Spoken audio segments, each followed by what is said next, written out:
Welcome to Greenland real estates YouTube channel. మొదటిసారిగా మా channel చూస్తున్నట్లయితే ముందుగా మా ఛానల్ సబ్స్క్రైబ్ చేసుకొని నోటిఫికేషన్ కోసం పక్కనే ఉన్న బెల్ ఐకాన్ క్లిక్ చేయండి. ఇంకా మీ ఫ్రెండ్స్కి కూడా షేర్ చేయండి. ఈరోజు మీకు అతి తక్కువ కాస్ట్లో ఓపెన్ ప్లాట్లు చూపిస్తున్నానండి. ఇది వచ్చేసి 5 ఎకరాల్లో డెవలప్మెంట్ చేసిన వెంచరండి. దీనిలో వచ్చేసి మెయిన్ రోడ్ వచ్చేసి 33 అడుగుల రోడ్డు ఇచ్చారు. ఇన్నర్ రోడ్స్ వచ్చేసి 30 అడుగుల రోడ్డు ఇవ్వటం జరిగింది. చుట్టూ ఫెన్సింగ్ ఇచ్చారు, ప్లాటింగ్ డివైడ్ చేశారు. ఈ ఎవెన్యూ ప్లాంటేషన్గా మహాగని మొక్కలు పెట్టడం జరిగిందండి. ఇక్కడ మనకి ప్లాట్స్ వచ్చేసి 100 గజాలు వెస్ట్ ఫేసింగు, ఈస్ట్ ఫేసింగ్ వచ్చేసి 125 గజాల నుండి ప్లాట్స్ మనకి అందుబాటులో ఉన్నాయండి. ఇక్కడ గజం వచ్చేసి వీళ్ళు 5,800కే ఈ రోజున ఇక్కడ మీకు ప్లాట్స్ ఇవ్వటం జరుగుతుందండి. 100 గజాలు వచ్చేసి 5,80,000 అండి. ఇది విజయవాడకి ఒక 20 మినిట్స్ డ్రైవ్లో ఉన్నటువంటి ప్లాట్స్ అండి. ఇబ్రహీంపట్నంకి 10 మినిట్స్లో ఉన్నటువంటి ప్లాట్స్, 10 మినిట్స్ డ్రైవ్లో ఉన్నటువంటి ప్లాట్స్.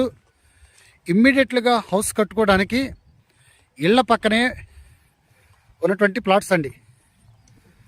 మళ్ళీ ఇలాంటి ప్లాట్స్ దొరకవండి. చూడండి, ఇమ్మీడియట్లుగా ఆల్రెడీ ట్యాప్ కనెక్షన్ ఇచ్చారు, వాటర్ ఫెసిలిటీ ఉంది. ఈ మహాగని మొక్కలు చాలా పేరు పొందిన మొక్కలండి. ఎందుకంటే ఇవి అగరబత్తులు తయారు చేయడానికి చాలా ఉపయోగపడతాయి. అలాగనే ఫేస్ క్రీమ్లో కూడా ఈ మహాగని మొక్కలు చాలా ఉపయోగపడతాయండి. ఇవి ఆల్రెడీ వీళ్ళు ఎవెన్యూ ప్లాంటేషన్గా 30 అడుగుల రోడ్ల మీద ఇవ్వటం జరిగింది.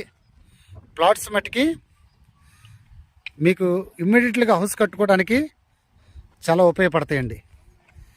ఆల్రెడీ పక్కన గజం వచ్చేసి 6,500 అమ్ముతున్నారు.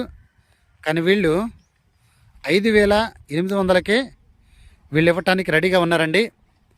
ఇది ఏరియా వచ్చేసి మనకి చెవుటూరు ఊరికి ఆనుకొని ఉన్నటువంటి ప్లాట్స్ అండి. ఇబ్రహీంపట్నంకి 12 కిలోమీటర్స్ దూరంలో ఉన్నటువంటి ప్లాట్స్, విజయవాడకి 20 కిలోమీటర్ దూరంలో ఉన్నటువంటి ప్లాట్స్ అండి. ఇంకా ఈ ప్లాట్ల గురించి పూర్తి డీటెయిల్స్ తెలుసుకోవాలనుకుంటే డిస్క్రిప్షన్ నెంబర్ కాల్ చేయండి. అలాగనే మా Greenland real estate YouTube channel subscribe చేసుకుని నోటిఫికేషన్ కోసం పక్కనే ఉన్న బెల్ ఐకాన్ క్లిక్ చేయండి. ఇంకా మీ ఫ్రెండ్స్కి కూడా షేర్ చేసి మా ఛానల్ని ప్రోత్సహించండి. Thank you very much.